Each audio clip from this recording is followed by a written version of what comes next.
इंद्रियों द्वारा जिस विषय का ज्ञान होता है, ये बहुत सुंदर पदार्थ, खा लिया जाए, ये बहुत सुंदर भोग है, भोग लिया। पहले इंद्रियां ज्ञान देती है, ये बहुत सुंदर, बहुत अच्छा है। अगर आप उस समय उनका विरोध नहीं कर रहे हैं तो फंसा लिए।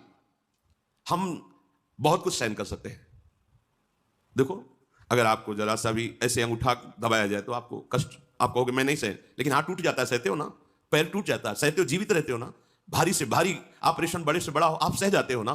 क्योंकि आपके केवल सहने की स्वीकृति की जरूरत है।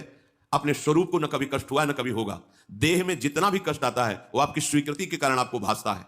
आप जितना देह को मैं माने हुए उतना ही कष्ट होता है। तो अंतःकरण में जो इंद्रियां जलन कर, ये तो आप सहज में सह सकते हो। आप बड़े वीर हो, बड़े बड़े कष्टों को सहते हो।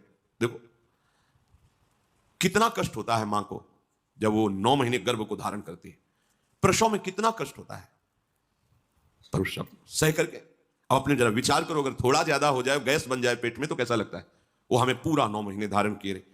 ये जो आप डर जाते हो ना कि मन की बात अगर नहीं पूरी करेंगे तो ये बराबर जलाता रहेगा, नहीं जलाता नहीं रहेगा, वो जल के शुद्ध हो जाएगा।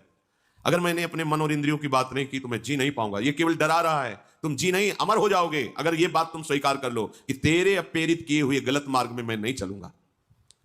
इंद्रियों द्वारा किसी विषय का ज्ञान जब आपको कराया जा रहा है, बहुत ध्यान से साधक उपासक जन सुने, तो वो सबसे पहले मन को घसीटती है इंद्रियां, अपने में मिलाती है, क्योंकि ये इंद्रियों का नेता है। अगर ये ना कर दे तो कोई भी इंद्रिय अपना कार्य नहीं कर सकती। तो देखा गया कि अगर मन कहीं लगा हुआ है तो इंद्रियां भी नहीं पकड़ पाती कि आप क्या बोल रहे हैं, कौन आया, कैसे है। वो हो रहा है सब, पर पकड़ में नहीं आएगा, वो स्मृति में नहीं आएगा।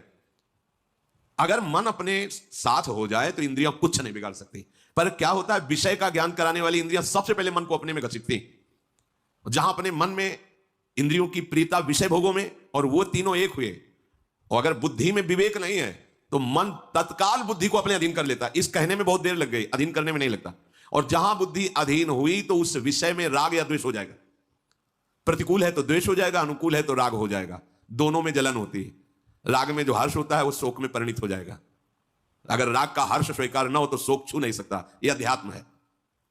कहने का क्या तात्पर्य, आप पहली ही दशा में रोक सकते हो। जब कोई विषय इंद्रियों को आकर्षित कर रहा हो, उसी समय विवेक से सावधान। जो सत्संग में सुना है, जो शास्त्रों में कई बार हमने कहा है कि आप लोग कुछ सत्संग चयन करके रखो, जो मन पर कहे गए हैं, जो इंद्रियों पर कहे गए हैं, जो वैराग्य प्रकरण में कहे गए हैं, जो धर्मयुक्त। तो जहां मन आपका, तो तुरंत उस सत्संग को दोबारा सुनो।